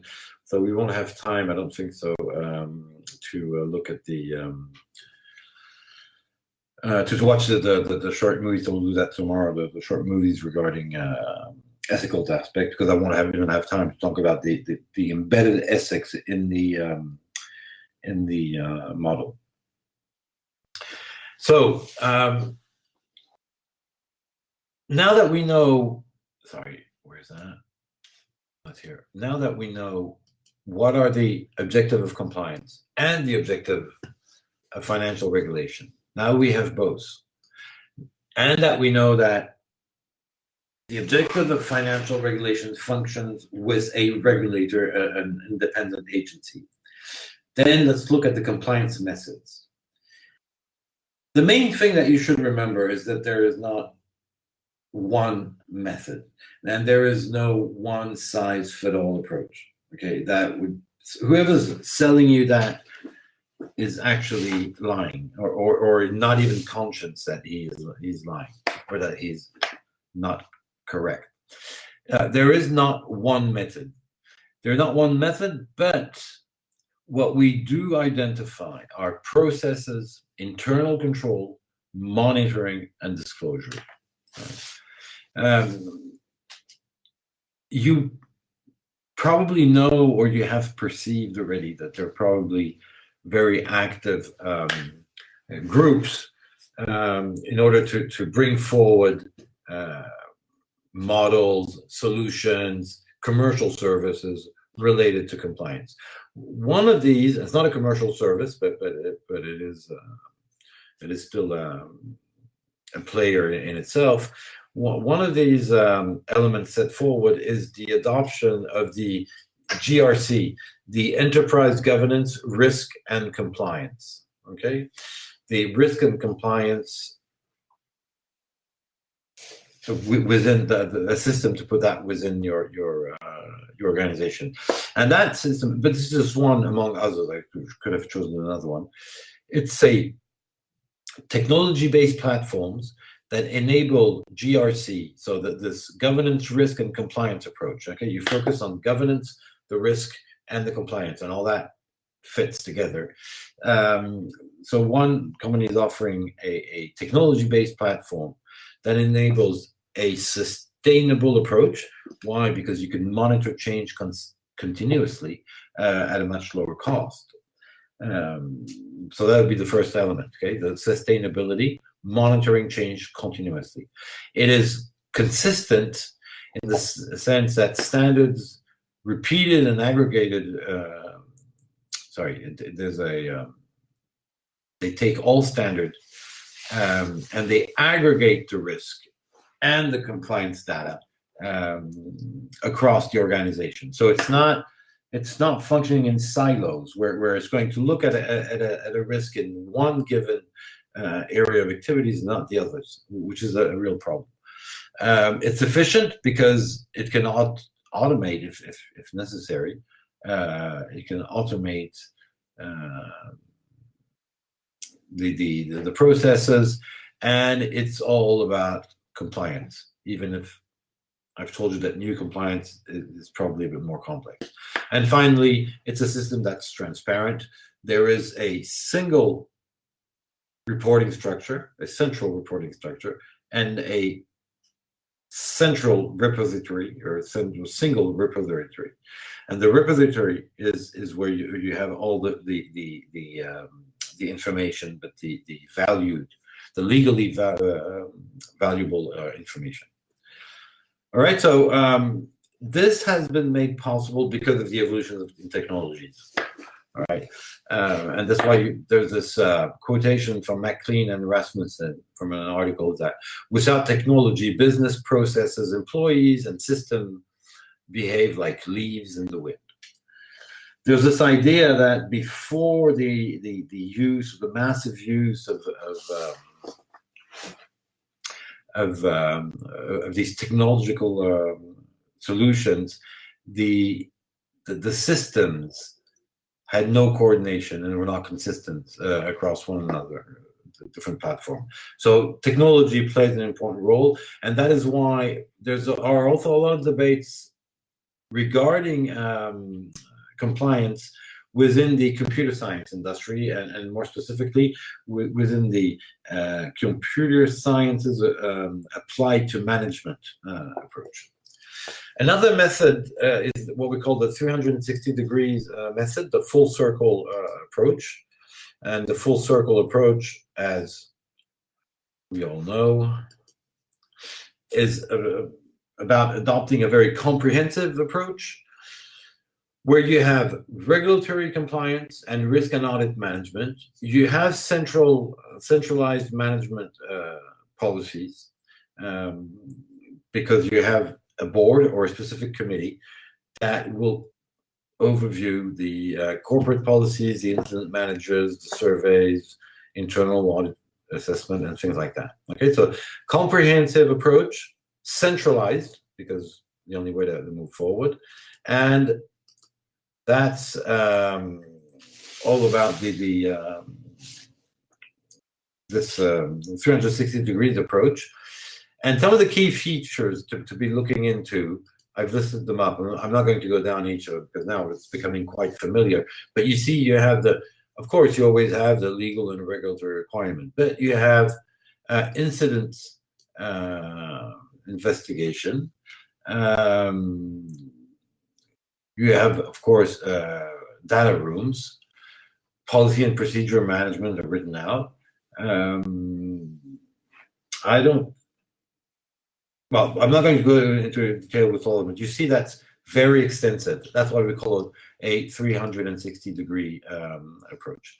And finally, just to complete on that, so we can really start on something new tomorrow, the DMADV approach, which is designed for Six Sigma methodology. Here again, this is a private firm that is offering its own services.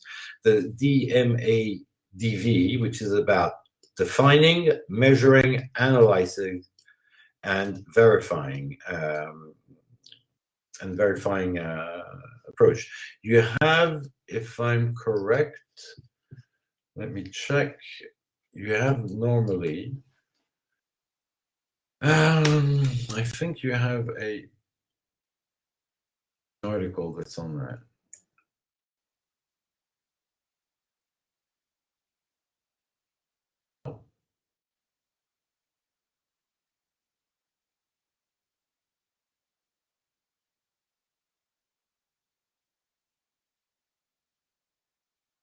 That's strange.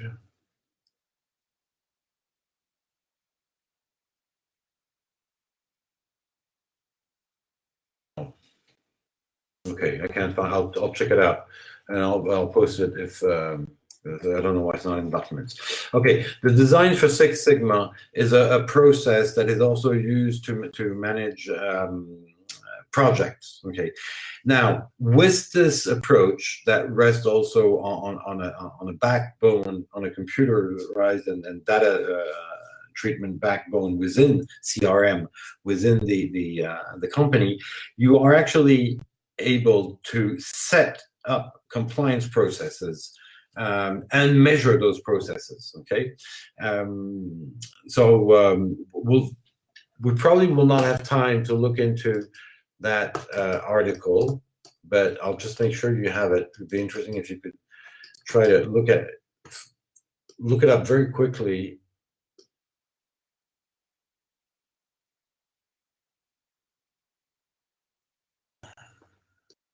No, okay, so I'll have to upload it because it's not there. Okay, so that's here again, and I'll finish on this. That's a solution, a compliance approach, very practically, in very practical terms, that is offered commercially by a firm. So you see how we were able to move away from general reasoning, the general framework, to precise commercial offers regarding compliance. What we'll be looking at now, okay, and if you have questions tomorrow, please do not hesitate. But what we'll be looking at from now on will be implementation of that, and we'll be looking at some compliance reports that are interesting. Examples. I have a set of examples that I want you to look at with you, because it illustrates how you go about implementing compliance within a firm and new compliance. In terms of cases, I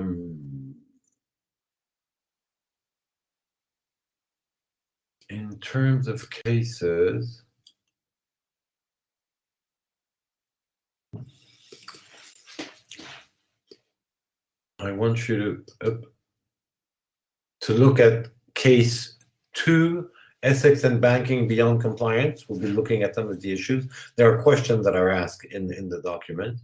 And then I want you to look at Kobe Steel and Kobe Steel and LG Electronics. Okay, because we'll start looking at that. So I want you to look in the documents at, wait, let me write this. So it's case 8.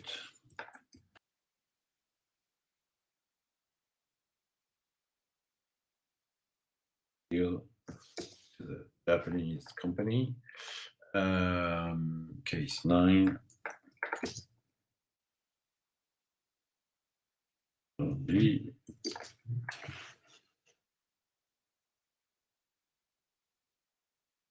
Okay, and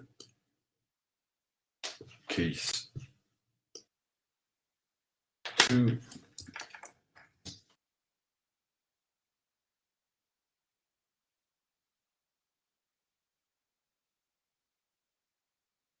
All right, so those are the cases I want you to look. We'll be looking at them together, huh? and we'll also be looking at some of the ethics scenarios. But those are the cases I want you to look into very quickly. You don't have to read them in detail, but you should. But you can, of course. I'm not saying you cannot. You can, but you should try to look at them rapidly for the next sessions, because we'll be finishing on that. Applying some of the things we've talked about, although I'll also be speaking a bit about corporate governance. Okay, I see time is up already. This went much quicker than I thought. I've updated the different presentation on the Canvas platform, so you have the last versions, the up-to-date versions of the slides, and of even of other documents. I'll probably upload a couple of those later on today or tomorrow. All right, and if there are still no questions, since it's starting to be late in Vietnam, it's time to go out and have a drink. But unfortunately, I will not. Then I'll say good evening to all, and see you tomorrow.